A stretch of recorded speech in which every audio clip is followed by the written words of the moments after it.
The situation in East Palestine, Ohio, nearly 4 months since the toxic train derailment at the hands of Norfolk Southern, has unfortunately continued to devolve, as residents, many of whom are still sick, are still demanding answers to basic questions that they have not actually received answers to at this point.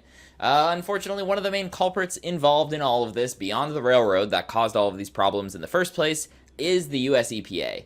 Now, the US EPA has been doing this sort of thing for weeks at this point, but today, Status Coup is actually reporting that the EPA is now contradicting itself on whether or not the controlled burn that happened on February 6th was indeed a controlled burn, or if it actually is better suited as an open burn per the EPA's actual definition of that.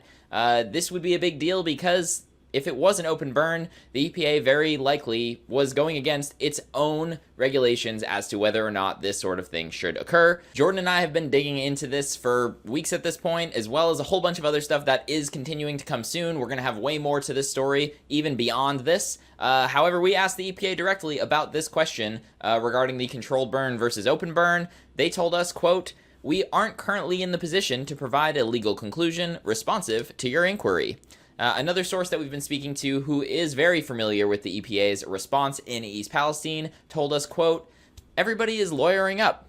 And unfortunately, that is very consistent with what we've seen as far as the answers we have been receiving from the EPA in general go. Many of these answers very much read like they have been gone through by a lawyer before sending them to us, indicating that the EPA is potentially nervous about some of this stuff and some of the decisions that they made through this entire process. But first, let's get into the details with one of the many clips of EPA representatives describing this burn that happened on February 6th as a controlled burn. So I'm going to let US EPA speak to that, please. Thank you, Peggy. Yes, we have been air monitoring throughout the incident, and after the operation that took place by Norfolk Southern last night with the controlled burn, we've been able to safely move our crews largely within, as Peggy indicates, so we've been focusing largely on the air quality within that 1 mile evacuation zone. We've been doing that throughout the day and throughout the night, and we're going to process that data and give our recommendation to the incident commander in the morning. Now, there are plenty of other clips that show this as well, and a ton of folks referring to this as a controlled vent and burn. I'm going to get into that a little bit later on, but first let's actually get into the regulations themselves. So this is a memo from the US EPA on June 7th, 2022. I'm going to go through the key points here. In 1980, EPA prohibited open burn/open detonation of hazardous waste due to the potential risks to human health and the environment. EPA allowed one exception for an open burn/open detonation to treat waste explosives with no safe mode of treatment. In 2019, EPA and the National Academies of Sciences, Engineering, and Medicine published separate reports that document safe alternatives are available for managing many waste explosives. This memorandum responds to questions on how to apply the existing requirements in light of this information. Under the existing requirements, open burn/open detonation facilities must evaluate and reevaluate whether safe alternative technologies are available to treat their waste explosives.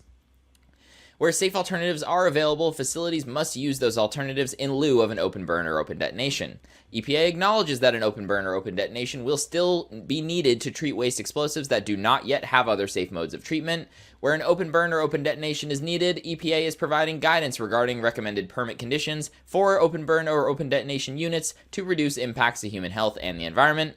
And lastly, EPA acknowledges that implementation may be complex. EPA encourages communication among EPA, states, territories, tribes, local communities, and facility owners with respect to on-site specific permitting decisions to ensure protection of human health and the environment.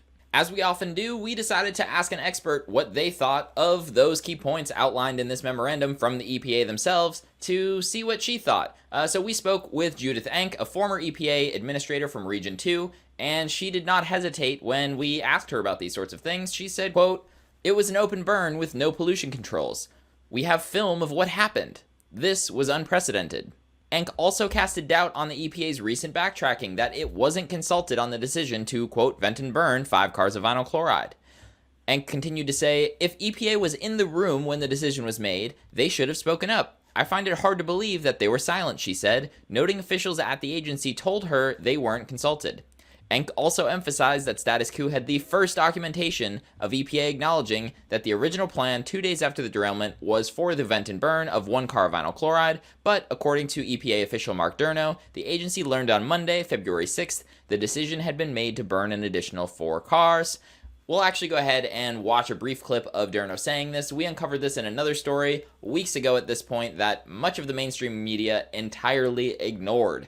Go ahead and play that clip of Mark Durno. Helped develop the modeling for what the air was going to do when the plan was just to burn 1 car, right? Because that was the original plan. That night, Sunday night, the plan was vent and burn 1 car. On Monday, we learned that they made the decision to vent and burn 5 cars. We weren't part of that decision. In addition to Judith Enck, we've also been speaking to another former EPA official. I'm going to read a little bit more from the article to get his exact testimony of what is going on here. Quote, "The definition was written by the EPA and is very straightforward," the former agency official told Status Coup. "The EPA has probably cited its definition of open burn hundreds of times when taking enforcement actions against polluters for the past 40 plus years. By refusing to answer a simple question about a dangerous environmental practice that EPA has banned since 1980, EPA is essentially, quote, pleading the Fifth Amendment and refusing to incriminate itself. What this means is that the EPA most likely realizes that the vent and burn conducted on February 6, 2023 clearly meets their longstanding definition of an open burn as defined in their own regulations. They must have thought we, the public or concerned parties, were too stupid to recognize that so-called controlled release clearly met the definition of an open burn under EPA regulations." So just to recap this whole thing, the EPA here is contradicting itself. It's been calling this a controlled burn. Earlier on in this, they've called it a controlled vent and burn many times. Now they are declining to answer whether this is a controlled burn or if it's an open burn. Per their own definitions, per their own regulations, this looks like an open burn. An open burn should not have been done unless they ruled out every single other alternative to this. We have not seen any information as to those alternatives being ruled out. In doing this, residents' health and safety were absolutely put at risk.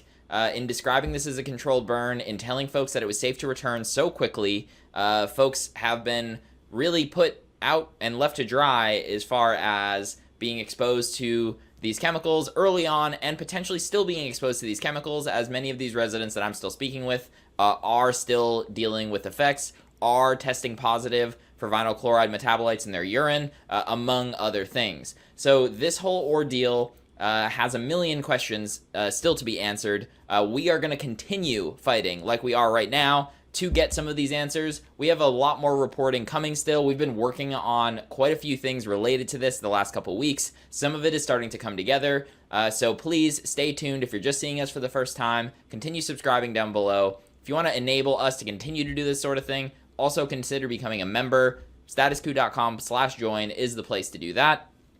Thank you all so much for watching. Stay tuned because there is a lot more to this. Read the full piece on Substack as well. That link will be down in the description below if you'd like to read this in an article format as well.